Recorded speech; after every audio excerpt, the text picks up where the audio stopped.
Hi and welcome or welcome back to my channel. I'm Simon and today I am pinching myself because I am joined by one of my all-time favorite authors, Akwaeke Emezi. Thank you so much for joining me. Hello, thank you so much for having me. We're here to have a little bit of chat because as this goes live, Little Rock will have just come out in the UK, and I would love it if you could tell me about the spark of the first idea for Little Rock. So it actually began as a short story Ooh. that I believe I started writing in 2013.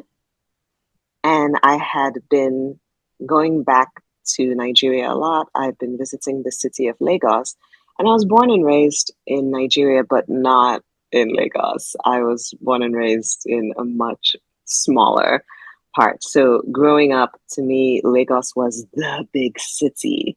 I'd only been there maybe twice in my life, and it was because we were going to see my mom's family, and that's where the international airport was. So it was this huge, unfathomable city to me. When I started visiting it as an adult, I was struck by how, well, honestly, violent the city is and how much it was normalized. There were just, and still are, really like no consequences for men who could do whatever they wanted. And the only threat to them was if they ran into another man who was more powerful than them. And I got really interested in the idea of corruption, of what it would be like for a man to live in a society where there are no checks and balances and what that would turn him into. And I wrote a short story based on that. And the short story is actually chapter two of the book, Ooh. like almost exactly chapter two. I didn't change any of the structure. Um, and I published it in a UK magazine actually called Sable Lit Mag. Because before Freshwater came out, I actually was never published in the US. I was strictly published in the UK. I could not get anything published in the US until after Freshwater came out. Wow. So all my short stories, everything UK publishes. And yeah, and then the short story came out and everyone was like, this is so brutal. And I was like, isn't it? And then I wanted to expand on the characters because they were really fascinating and messy, and I wanted to see how far their corruption could take them.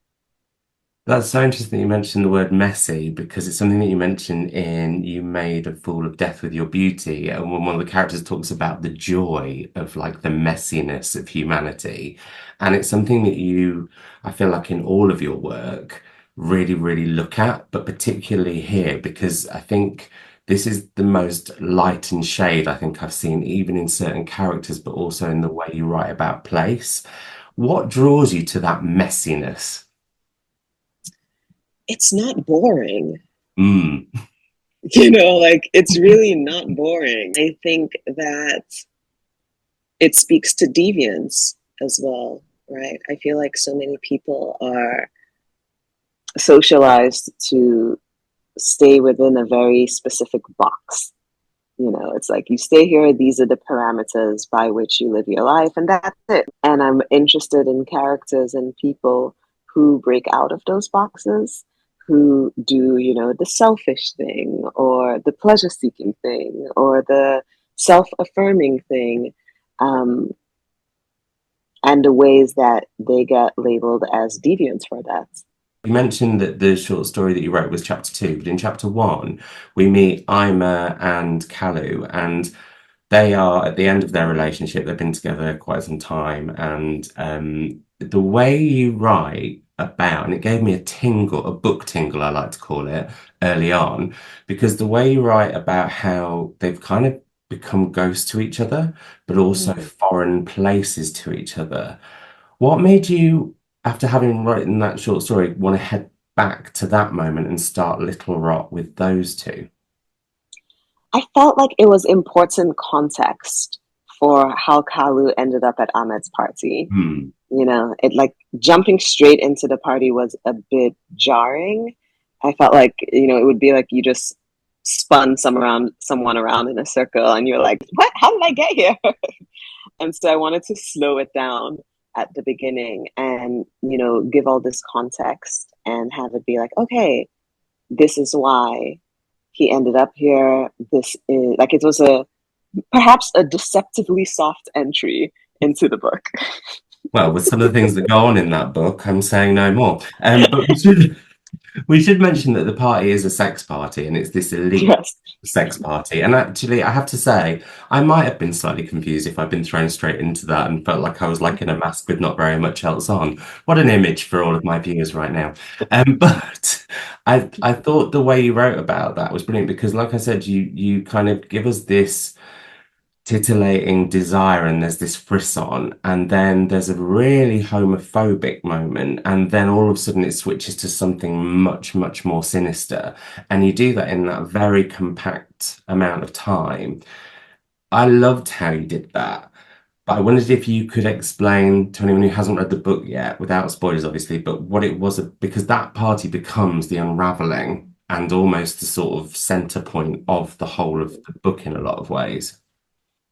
Yeah, I think a lot of the compactness is because it was a short story, originally, and so a lot was able to happen in a limited space of what is now a chapter.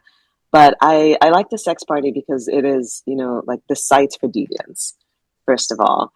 But it is also the place where the rot starts spreading. It's the first time that it's mentioned um, by a peripheral character who's talking to Kalu. And she talks about the rot and what it does to you. And throughout the book, I kind of see the rot as a living organism that has a seed and then it blooms and it spreads. And I think the party is the seed. It's where like the seed starts to germinate, and then you have all these cracks and all these fissures that start splitting open, like the one in Kalu and Ahmed's relationship, Yeah. or like Kalu's perception of who he thought Ahmed was. Um, and then everything just keeps growing from there in the subsequent chapters. I want to talk to you about desire actually, because desire is a really big theme in this book, and there is some spiciness which I enjoyed, but also you take us to the extremes of desire and where desire can actually become a really, well, it's more than even deviant, it's kind of devilish what some people are doing. What made you want to write about that? Because it's not for the faint of heart, some of this, but I thought it was so powerful. Brutally beautiful is how I would describe this book. Oh, thank you.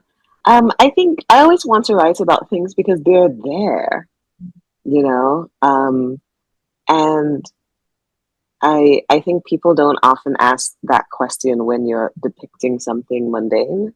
Mm, But then the brutal parts of life are just as matter of fact mm. as the mundane. So why not write about them? I think a lot about this book is just being able to look at something and see it for what it is, and not pretend that it's not happening just because it's uncomfortable to look at. I would say you are an incredible, unflinching eye on people in the fact that you will look at and this happens with all the characters in the book, be they sort of, I don't know, I don't want to say that any character is good or bad. They're all a spectrum of everything, which is another thing that I Exactly. really love. But you do look at them with an unflinching eye. So one moment they can be joyous. I'm talking about Team Joy, obviously, because I loved Joy. In fact, I would say Joy is pure joy as a character, but that's me going back to you made a fool of death with your beauty. What I love is this unflinching nature that you look at the foibles, the joys, the celebrations, but also the almost necessary evil of some people. Is that a fair thing to say? I think it's necessary to look at, certainly. And I think even for people who are committed to, liberation or building a better world, in order to do that, you have to dismantle the world you have now. And you can't dismantle something if you can't look at all of it. Mm. I think Ahmed's character, for instance, his job is to provide a space where people can be honest about their desires. And he's like, I'm creating this safe space for you to do whatever you want to. But he himself is not honest about his desires. And when he is, a whole cascade happens from there. But I think maybe it's like the potential for people to be honest, because like a desire is true whether you admit it or not, whether you act on it or not, but just by its existence, it is a true and honest thing. That's so fascinating. I hadn't thought about it like that. And I agree. And I won't do any spoilers in this, but yes, you're right. When Ahmed admits certain things, it does. And there are several points in the book where things really kick off. How much fun do you have thinking about the reader in that element? Because for me, I was just like, I had a few jaw drop moments, I'm not going to lie. I think about it maybe in terms of, it was a difficult book to structure. That's why all the scenes are timestamped. It's not so much for the reader, it's really for me to keep track of what was happening when, because I was like, where were you? Where did I leave you 2 chapters ago? And, the whole book happens within roughly like 24 to 36 hours. So it's fast. A lot of things are happening very fast. And I like to challenge myself when I'm writing a book because that way it stops me from getting bored while I'm writing it. And if I get bored, I just will never finish. And when I wrote The Death of Vivek Oji, I realized that the way I write, being very nonlinear and all these timelines overlapping, very engaging, works great for me as a writer. But also, the trick to it is that you're keeping secrets from the reader. And to find that balance of, okay, I know this, but the reader doesn't know this. And what is the moment that they're going to know this? And with Little Rot, it was so much fun because you've got like 5 main characters, and they're all these, what I hope for the reader would be like really satisfying moments where you're like, oh, wait, you're that person. Oh, no, wait, you're connected to that person. Oh, that person in that scene was, this is something I did in The Death of Vivek Oji. And when I was shopping the book around and like The Death of Vivek Oji, when I was shopping it around and interviewing editors basically for who the book would land with, there was a little test in the book, and the test is chapter 18 of Vivek, which seems like a standalone short story that has nothing to do with the rest of the book. I feel like I can give a spoiler for Vivek. It's been out for 4 years. Go I on. feel like people would survive. Um, and it seems like this standalone short story, like someone recently read the book and was tweeting about it. And they were like, yeah, this chapter made no sense. It has no connection to the rest of the book. It just felt very wooden. But there's a character no one interacts with that's just observed from afar walking through. And it isn't until the end of the book that you realize that that character is Vivek. And Vivek is just this passerby. And it's the day that he died, but he's just a passerby in this other story. And that I put in there because my sister suggested it because she was reading Murakami. She has very highbrow literary taste and makes fun of me for reading romance novels. But I was writing Vivek, and she's like, oh, well, there's this thing that Murakami did in one of his books where there's a part that doesn't make sense until the end. And then you're like, oh, wait. And so I did that in Vivek, and I hope I did it. I think I did it pretty successfully, in Little Rod, is to have all these moments of discovery, kind of like Easter eggs, I guess. They are definitely. And there's certain moments where you, I thought one character would be possibly connecting with one other character, and it wasn't that one at all. And I was like, oh, this is great. For me, it was a novel that's kind of a patchwork in a lot of ways. And you talked about the structure and the fact that you've given yourself a condensed amount of time. But as the reader, we get different timestamps when we put it together, which is fantastic. And also sometimes I misjudged who was where at what point, but then had real fun, like with surprises, etc. What was it about the idea of that sort of weekend? Because you mentioned like the short story and that being condensed. Was that also what drew you to the time period? I wanted to preserve a certain franticness to the story, and it was so efficient to do that by just crunching it in time because then everything is desperate. Like one of my favorite scenes is Kalu moving through the city, and there's a certain energy there that is fast and like a life is at stake, and all the stakes are really high. Um, and I think I couldn't have done that as efficiently if I had spread it out over more time. For a reader, it's so propulsive. Like I was doing that thing, just one more chapter, just one more chapter. I want more, one Yes. more times. I just want more, one more patchwork of time. You mentioned that quote, and it's one that I've kept in the book because I think it also introduces another, what for me was a real main character, which was New Lagos, and it is this peripheral character, a woman who Callum meets, who says, "This city, you think you'll never be part of things you hate. You think you're protected somehow, like the rot won't ever get to you." Then you wake up one day and you're chest deep in it. New Lagos is such a, for me, it almost felt like it was sort of the shimmering glimmer on the covering up the rot. Was Mm. that intentional? And did you want to make New Lagos this big character? Even the lagoon is sinister. Yes, I absolutely did. The reason why it's New Lagos and not Lagos is because I've never actually lived in Lagos. And I have a policy, I try not to write cities that I haven't actually lived in.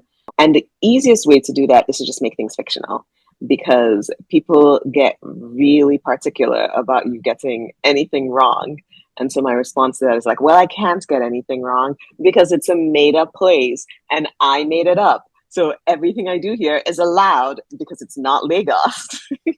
It's a ridiculous little loophole, but it works really well and it gives me the freedom to kind of create the world. I mean, obviously, New Lagos is based on the actual Lagos. And I think that glinty, shiny coat over the surface is a real thing. Like I think about how I saw Lagos as a child as this big, brilliant city. And, you could, like, things that were luxuries to me as a child were like things like butter and cheese. Fair, because I lived in a tropical country. But it was like, this is the place where, you can just walk into a supermarket and they've got cheese and they've got apples and also tropical country. And I think coming back as an adult, and realizing how much of Lagos is based on like glitz and glitter. And even till today, everyone's like, oh, it's this cosmopolitan, like it's a very classed city. And if you have money there, then you can absolutely be like, oh, I have this fabulous life. And you're stepping over everyone who doesn't have money there, to have this fabulous life. You're able to hire incredibly cheap labor, especially if you earn in dollars or in pounds or in like any currency that's not the local currency, and the quality of life that you can have there if you have money, if you're cis and heterosexual, if your existence is not threatened by being queer or trans, like, yeah, sure, you can have this, little fabulous life if you cozy up to the government that kills its own citizens, Um, and I think that is the world in which, like, Kalu and Ima, and that's the world they move in. They all have money, and they all move in this world. And I think even from the second chapter, where Kalu gets like this shock and has this confrontation with Ahmed, and the whole point of that is Ahmed being like, you don't know what you're talking about when you critique me for the things you think you're critiquing me for, right? Because you've been living in the glitter. I've been seeing the rot from the start. So now you're all shocked. It's like grow up. It's also very much about how people sometimes use the rot for their own power. And Mm, that's something that I thought was brilliantly done. And I thought the way that you looked at religion was really interesting because, again, without spoilers, Ima is having some question marks around religion, or religion is making her have question marks. That's probably the better way of putting it, mm, about herself and how she feels, and almost kind of creating this ulterior her. it feels like that she's sort of playing up to be. And also we have Kalu getting, again, with no spoilers, um, embroiled in a situation with a highly respected religious man. What drew you to writing about religion in those two very different ways? And also without making it moralistic, which I think again is something you do brilliantly. You have characters that do all sorts of different, despicable, fabulous, wonderful things, but you never moralize, which I think is really probably hard as a writer, but also like amazing for a reader because it's putting us in uncomfortable positions. No, absolutely. Nigeria has a huge thing with religion, and I think with the religious leader, you see it in the way of someone who has this structural power granted to him by his position in his church, the amount of money he makes off of that, and what a man with that much power, money, and religious following can do in a place like New Lagos, where again, no checks and balances. I really enjoy that character. Like his dialogue was super fun to write because he never drops his persona ever. He's always fully committed to the I am a man of God and everything I do is holy, no matter what he's doing. And I thought he was just delightfully unhinged and so convinced of his own righteousness and so bolstered up, by his power. But you get to see like kind of this external structural force of religion. And with Ima, you get to see how it works internally. Mm. So it's like either you have, the external stick beating you over the head, but even if you don't have that, you still have like the internal stick poking you from the inside. And both of them are effective in, you know, different ways, but just it's very versatile. It is, and I loved with Ima that the way we as the reader see the conflict within her. Or she'll often say, "Well, I don't feel like that about other people," but yet she feels that about herself. Where did she come from? And also, like with the pasta, how is it for you as a writer when those characters come to you and you're like, "Whoa, these are interesting." I like when they show up. The pastor's been there since the short story, and he was just so loud, and it was really fun to write him some more and find out how he talks in certain scenes. And yeah, he was a delight. And with Ima, I thought she was at this really fascinating, like, pivot point where she had to decide who she was going to become because there's very much like the Madonna whore thing happening in a lot of like cishet relationships, especially honestly in Nigeria, like especially in Lagos. There's this thing of, there's the type of woman you marry. And then there's a type of woman that you may have a lot of fun with and, actually have real conversations with, but you don't marry her because she's not malleable enough. And Ima is trying to decide which woman she's going to be. If she doesn't become malleable, she's worried that her partner will leave her for someone who is, and if she stays herself, there's that, no spoilers, there's that whole path of possibilities. So over the course of the book, we kind of get to see her um, grapple with this choice. You are so prolific. Like, do you just have these ideas like pinging all the time? Yes, I I absolutely. It's very exhausting, I must tell you. Like my list of books, like unwritten books, is probably around 13. And I've written 10 already. Like Little Rot is book 8. 9 and 10 are coming out next year. Yeah.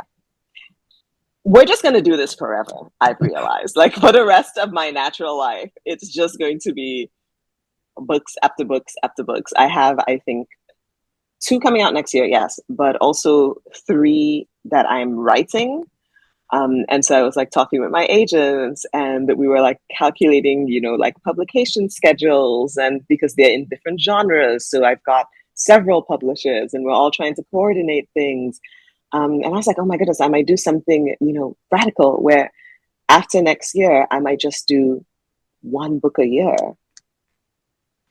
for the next 3 years. And then there's an 8 book fantasy series that's being built up after that. But I'm not selling any of those books until I finish the entire series Wow. because it's so interconnected. I'm actually writing all 8 books in like one Scrivener file. And I was like, I have to write all of them at the same time because the world is being developed as I write it.